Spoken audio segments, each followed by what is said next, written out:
Martha Hayes had 12 hours before the canyon cold would kill her. No food, no shelter, no wagon. Just a threadbare shawl, her dead husband's boots, and one desperate plan that would either save her life or end it. The autumn wind screamed through the rocks like a living thing, and Martha kept walking. Because stopping meant dying, and she wasn't ready to die. Not yet. 3 months ago, she'd buried Thomas in the prairie dirt behind their half-built cabin. The fever had taken him in 2 days, burning hot one moment, cold as stone the next. She'd sat beside his grave for hours, unable to move, unable to think, unable to accept that the man who'd promised her a ranch and a future was simply gone. The creditors hadn't given her time to grieve. They'd arrived within a week, ledgers in hand, sympathy on their faces and business in their hearts. The ranch, 40 acres and a dream, was mortgaged twice over. Thomas had been so sure this year's cattle would pay everything off. Thomas had been wrong about a lot of things. Martha's boots dragged through the dust, each step sending pain shooting up from the blisters on her heels. The boots were Thomas's, stuffed with rags to make them fit. Everything she wore had been his or bought with borrowed money she'd never be able to repay. The canyon stretched endlessly ahead, its red walls rising like the ribs of some ancient beast. Scrub brush clung to impossible angles. High above, a hawk circled lazily, and Martha envied it. Envied anything that could escape this place with just a spread of wings. Behind her, somewhere back on the trail, sat the wagon with its broken axle. She'd tried to fix it herself, had spent an entire afternoon with Thomas's tools spread around her in the dust, but her hands didn't know the work. Thomas had always handled such things. Thomas had handled everything. Now she was alone with nothing but the clothes on her back and a skill that might keep her alive. She could cook. Not just cook. She could make magic happen over a fire. Her mother had taught her everything, how to make biscuits so light they practically floated, how to stretch provisions until they fed twice as many mouths, how to turn the toughest cut of meat into something tender and rich. Thomas used to say her cooking could make a grown man weep with joy. It was the only thing she had left, the only thing the creditors couldn't take. And somewhere ahead, if the rumors were true, there was a cattle drive passing through this territory. Martha's stomach cramped violently, reminding her she hadn't eaten since yesterday morning. Wild berries. They'd left her mouth puckered and her belly still growling, but they were all she'd found. The sun was dropping fast toward the canyon rim. Once it disappeared behind those towering walls, the temperature would plummet.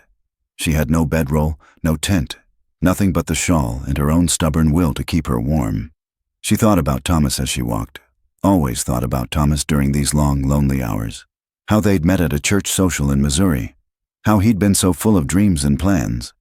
They'd start with a small ranch, build it up, and someday their children would inherit something real. Before we continue with what happens to Martha, if you're invested in her survival, show some love by hitting that like button and subscribing to the channel. Your support keeps these frontier stories coming, and trust me, Martha's journey is just beginning. Martha's hand drifted unconsciously to her flat stomach. There would be no children now. That dream had died with all the others. The wind picked up again, colder now, meaner. It carried the scent of dust and sage and something else, something that made Martha stop dead in her tracks. Smoke. Wood smoke. And beneath it, the unmistakable smell of livestock. Her heart hammered against her ribs. A camp. There was a camp nearby. She'd heard about the cattle drives that passed through this territory. Great herds of longhorns being driven north to the railheads in Kansas. Months on the trail with crews of rough cowboys who lived on beans and jerky and hardtack that could break your teeth. Men who needed to eat. Martha's mind raced. If she could find this drive, if she could convince the trail boss to hire her as a cook, she might earn passage to the next town. Maybe even earn a few dollars. It wasn't much of a plan, but it was more than she'd had 5 minutes ago. It was hope. Thin and fragile as spider silk, but hope nonetheless. She followed the scent of smoke, moving faster now despite the pain in her feet. The trail curved around a massive boulder, and Martha paused to catch her breath, pressing her hand against the sun-warmed rock. Exhaustion pulled at her like a physical weight. It would be so easy to just sit down, to rest, to let the world spin on without her for a while. But Thomas's voice echoed in her memory. "You're stronger than you know, Martha. Stronger than me, even."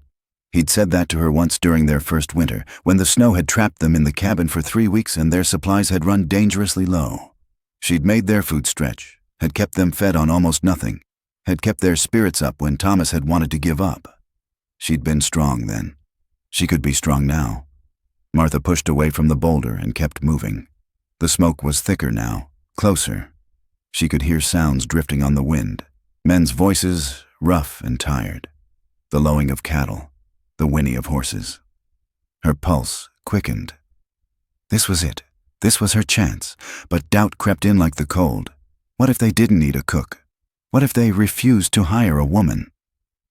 What if they were the kind of men who saw a woman alone and thought she was fair game? Martha had heard stories, terrible stories about what happened to women who wandered into the wrong camps, who trusted the wrong men. Her hand moved to the small knife tucked in her boot. It wasn't much, but it was something. She rounded another bend, and suddenly the canyon opened up into a wider space. And there, spread out before her like an answer to a prayer she'd been too afraid to speak, the camp. 20 men, maybe more, scattered around a pitiful fire. Rough faces, weathered by sun and wind. Suspicious eyes that hadn't seen civilization in weeks. A remuda of horses shifting nervously in a makeshift corral. And beyond that, the cattle. Hundreds of them. Dark shapes against the darkening sky. Martha's breath caught in her throat. This was it. Her last chance, her only chance. She could turn back, could try to survive on her own, find another way, another town, another solution. But there was no other way, no other town within walking distance, no other solution that didn't end with her frozen body being found weeks from now by some passing traveler. Martha straightened her shoulders, smoothed down her worn dress, adjusted the shawl around her shoulders. Then she took a deep breath and started walking toward the camp. Her heart pounded so hard she thought it might burst through her chest. Her hands trembled. Her legs felt like water, but she kept walking. The first man spotted her when she was 50 yards out. He stood abruptly, his hand moving to his gun belt. Then another man noticed, and another. Within seconds, every eye in camp was on her. The conversations died. The laughter stopped. Even the fire seemed to crackle more quietly, as if the whole world was holding its breath. Martha forced herself to keep walking, forced herself not to run, not to show fear, not to give them any reason to think she was anything other than a woman with a business proposition. But inside, she was terrified. She was 20 yards from the fire when a man stepped forward, tall, broad-shouldered, his hand resting casually on his pistol. "That's far enough, ma'am," he called out. His voice was hard, suspicious. "State your business." Martha stopped. Her mouth was dry as dust, but she forced the words out. "I'm looking for the trail boss," she said. "I have a proposition." Someone laughed. It wasn't a kind sound. "A proposition," another man muttered. "Bet I know what kind." Martha's face burned, but she kept her chin up. She'd expected this. Women alone in the territories were assumed to be one of two things, desperate or damaged. She was definitely desperate.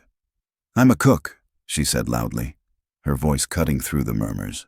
"A good one, and unless I'm mistaken, you boys have been eating trail rations for weeks. I can change that. I can make you real food, the kind that reminds you why you're doing this miserable work in the first place."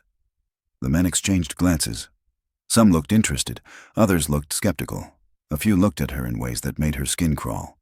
"We don't need," someone started to say. "That's enough." The voice came from the shadows beyond the fire, deep, authoritative, the kind of voice that didn't need to shout to command respect. And as a figure stepped into the firelight, Martha's breath caught in her throat. Because she recognized him.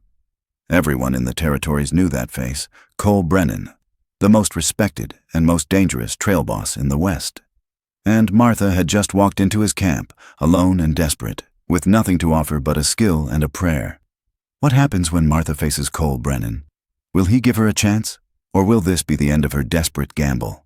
Drop your predictions in the comments below, and don't forget to subscribe so you don't miss Act 2 of Martha's story.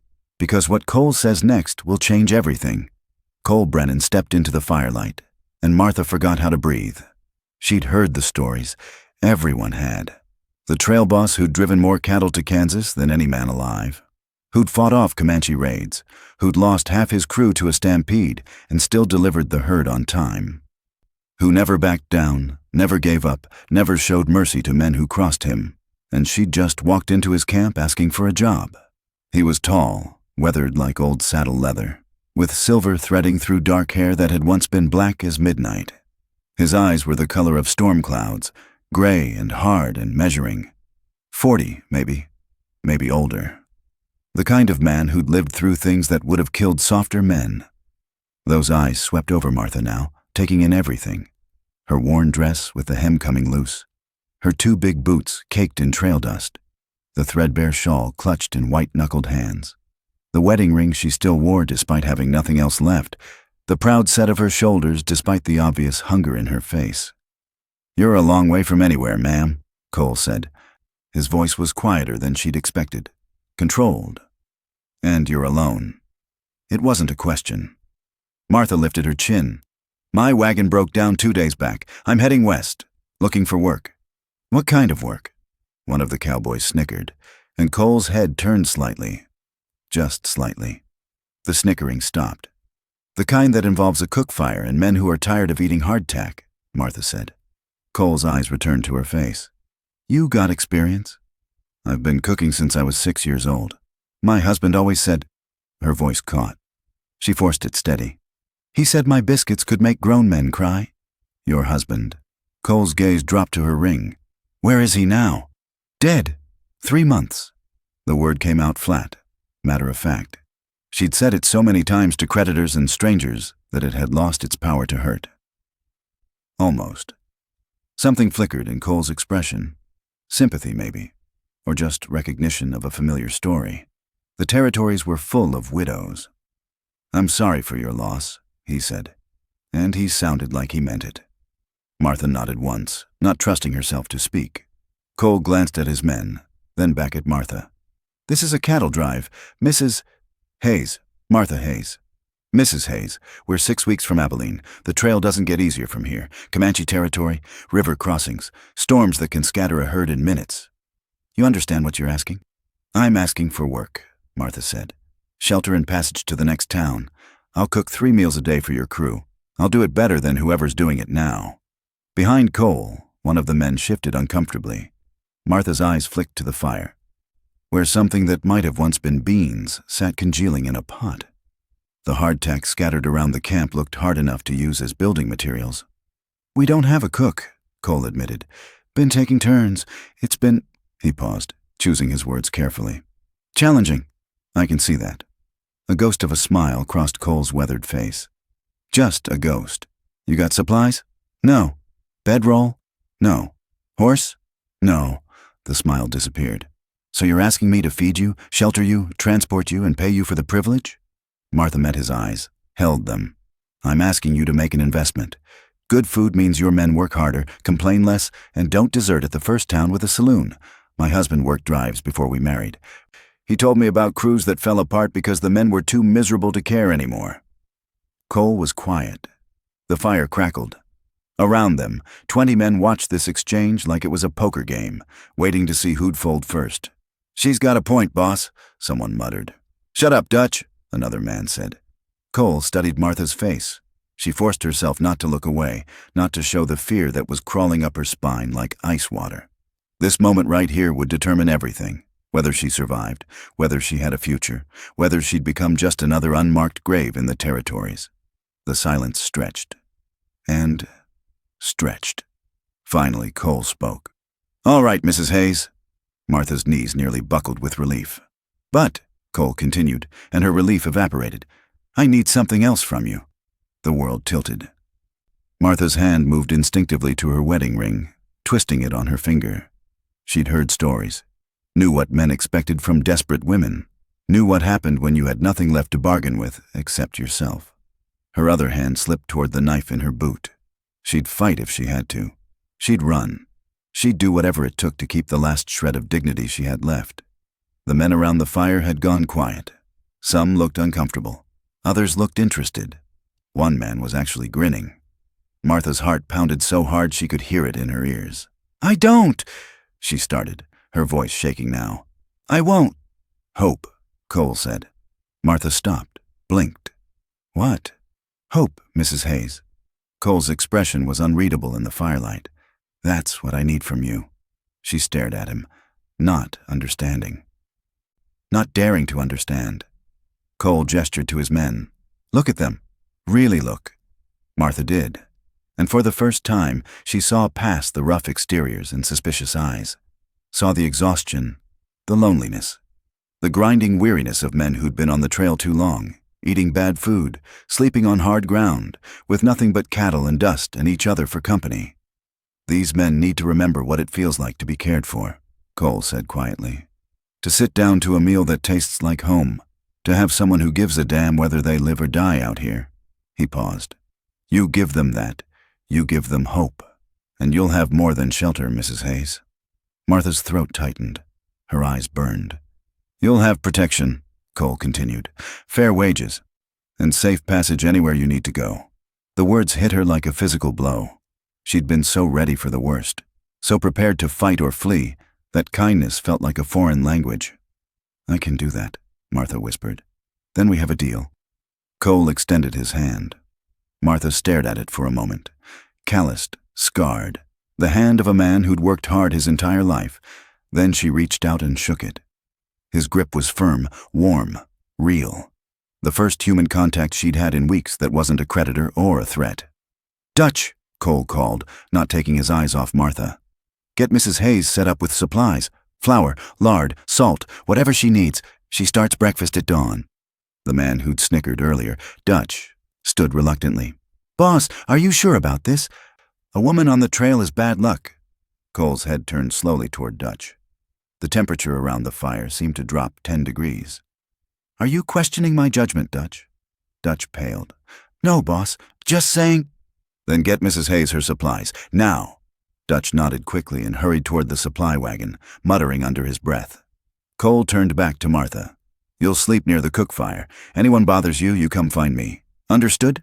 Martha nodded, not trusting her voice. One more thing, Cole said. His voice dropped lower, meant only for her ears. I'm giving you a chance because I think you've earned it, because I think you're tougher than you look. But if you can't handle this, if the work's too hard or the men are too rough or the trail breaks you, you tell me. I'll get you to the nearest town, no questions asked. Deal? Martha looked into those storm-gray eyes and saw something she hadn't expected. Respect. Deal, she said. Cole nodded once, then turned and walked back into the shadows beyond the fire. The other men slowly returned to their conversations, though Martha could feel their eyes on her, assessing, judging, wondering if she'd last a week. Dutch returned with an armful of supplies. Flour, lard, salt, coffee, a Dutch oven that had seen better days. He dumped them near the fire without ceremony. Breakfast at dawn, he said. Better be good, or the boss will hear about it. Then he walked away, leaving Martha alone with her supplies and her racing thoughts. She'd done it. She'd actually done it. Martha sank down beside the fire, her legs finally giving out. Her hands were shaking, her whole body was shaking, but she was alive. She had food. She had shelter. She had a chance. Tomorrow, she'd prove she was worth saving. Tomorrow, she'd show these men what real food tasted like. But tonight, as the fire crackled and the cattle settled and the stars emerged overhead, Martha Hayes allowed herself something she hadn't felt in 3 months. Hope. And somewhere in the shadows, Cole Brennan watched her and wondered if he'd just made the best decision of his life, or the worst mistake. Martha's hands wouldn't stop shaking. She sat by the fire, surrounded by supplies she'd thought she'd never see again. Flour, lard, salt, coffee, and tried to process what had just happened. Cole Brennan had said yes. He'd given her a chance, but more than that, he'd given her something she'd thought was lost forever. He'd given her dignity. Hope. The word echoed in her mind like a bell. Not her body, not her desperation. Hope. She looked down at her trembling hands, at the wedding ring that caught the firelight. Thomas had put that ring on her finger 6 years ago, promising her a future. He'd tried. God knows he'd tried, but fever doesn't care about promises or dreams or the wife you leave behind. And now a stranger, a hard man who'd seen more death than most, was offering her something Thomas never could. A second chance. Martha became aware of eyes on her. Not the leering, suspicious stares from before. Something different now. Curious, cautious, maybe even hopeful. A young cowboy, couldn't be more than 19. sat across the fire, watching her with an expression that made her chest ache. He looked hungry, not for food, though she suspected he was that too. Hungry for something softer than this hard life. Something that reminded him of home. "Ma'am?" His voice cracked slightly. "Is it true? You really gonna cook for us?" Martha found her voice. "Yes, starting at dawn." "Real biscuits?" another man asked. Older, with a scar across his cheek. "Not hardtack?" "Real biscuits," Martha confirmed. "Light and fluffy, the kind you eat hot with butter." A ripple went through the men around the fire. She saw it in their faces, the sudden spark of something that had been dormant too long. Anticipation, excitement, the simple joy of looking forward to a meal. "My mama used to make biscuits like that," the young cowboy said softly, before she passed. Martha's throat tightened. "What was her name?" "Sarah Mitchell." "Then tomorrow's biscuits are for Sarah," Martha said, "and for every mother, wife, and sister these men have left behind." The young cowboy's eyes glistened. He nodded quickly and looked away, but not before Martha saw the emotion there. These weren't just rough cowboys. They were sons, brothers, men who'd left homes and families to drive cattle through hostile territory for wages that barely kept them fed. They were just like Thomas had been. And suddenly, Martha understood what Cole had really asked of her. It wasn't just about food. It was about humanity, about remembering that they were more than just bodies that moved cattle from one place to another. They were men who deserved to feel cared for, valued, seen. Cole had recognized something in her, not just her cooking skills, but her capacity to give these men what they needed most. Not pity, not charity, but genuine care from someone who understood loss and loneliness and the desperate need to feel like you mattered. "Hope," she whispered to herself. Dutch returned, dropping a bedroll near the fire with a thud. "Boss says you sleep here. Anyone gives you trouble, you holler. Someone's always on watch." His tone was still gruff, but something had shifted. He wasn't looking at her like a problem anymore, more like a puzzle he hadn't figured out yet. "Thank you," Martha said. Dutch grunted and started to walk away, then paused. "My wife used to make this stew, beef and potatoes and carrots. Had this gravy that was—" He trailed off, his weathered face softening. "Anyway, if you could make something like that sometime, the men would appreciate it." "I can do that," Martha said gently. "What was your wife's name?" Dutch's jaw worked. "Eleanor, Ellie, I called her." "Then I'll make Ellie's stew. You'll have to tell me if I get it right." For a moment, Dutch just stood there, his throat working like he was trying to swallow something sharp. Then he nodded once and walked away quickly, disappearing into the darkness beyond the fire. Martha sat back, her heart pounding. She was beginning to understand the weight of what Cole had asked. These men weren't just hungry for food. They were starving for connection, for memory, for the feeling of being home even when home was 1,000 miles away. And Cole had trusted her with that, had seen past her desperation to something deeper, had recognized that she wasn't just a woman looking for survival. She was someone who could give as much as she received. The realization hit her like a wave. She'd walked into this camp thinking she had nothing to offer but a skill, thinking she was begging for scraps, trading labor for survival. But Cole had seen it differently. He'd seen value, worth, purpose. He'd offered her more than shelter and wages. He'd offered her respect. Martha's eyes burned. The tears came suddenly, unexpectedly, spilling down her cheeks before she could stop them. She pressed her hands to her face, trying to muffle the sobs that wanted to break free. For 3 months, she'd been nothing but a burden, a problem to be solved, a debt to be paid. The creditors had looked at her with pity and impatience. The townspeople had whispered behind their hands. Even Thomas's family had turned away, unable or unwilling to help. She'd been invisible, worthless, a ghost haunting the edges of other people's lives. But Cole Brennan had looked at her and seen someone worth investing in. "Mrs. Hayes?" Martha looked up, quickly wiping her eyes. The young cowboy, Sarah Mitchell's son, stood a few feet away holding a tin cup. "I brought you coffee," he said awkwardly. "Figured you might need it. It's not good coffee, but it's hot." Martha took the cup with shaking hands. "Thank you, Mr. "Just call me Billy, ma'am." "Thank you, Billy." She sipped the coffee. He was right. It was terrible. But it was warm and kind, and that made it the best thing she'd tasted in days. Billy shifted his weight. "Ma'am, I just wanted to say, I'm glad you're here. "The boss, he's a good man, but he's been worried about the crew. Men have been talking about deserting. The food's been so bad, and the work's so hard, and—" He trailed off. "Anyway, I think you being here might change things." "I hope so," Martha said softly. "My mama always said that a good meal could fix just about anything. Said it was like medicine for the soul." Billy smiled, and for a moment he looked even younger than 19. "I think she was right." Martha's throat tightened again. "She sounds like a wise woman." "She was." Billy's smile faded. "I miss her every day." "Then tomorrow's breakfast is for her," Martha said firmly. "And I promise you, Billy, it'll be worth missing." Billy's eyes brightened. He nodded, tipped his hat, and walked back to his bedroll. Martha sat alone by the fire, holding the terrible coffee and feeling something shift inside her chest. Something that had been frozen for 3 months was beginning to thaw. She wasn't just surviving anymore. She was contributing. She had purpose. She had value.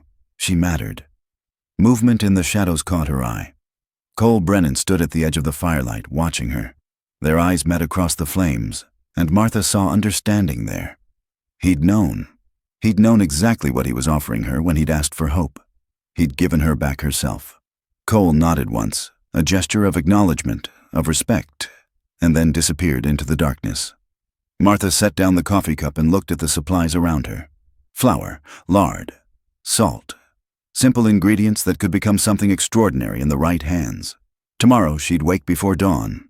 She'd build up the fire and mix the dough and create something that would remind these men why they kept going.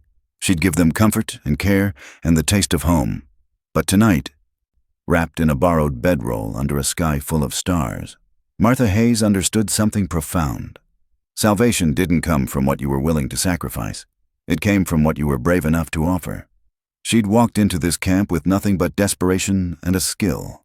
But what Cole had recognized, what he'd valued, was her courage, her willingness to contribute, her capacity to give hope even when she had none herself. And in recognizing that in her, he'd given it back to her tenfold. Martha closed her eyes, feeling the warmth of the fire on her face and the solid ground beneath her. For the first time in 3 months, she didn't feel like she was falling. She felt anchored, grounded, real. Tomorrow would be hard.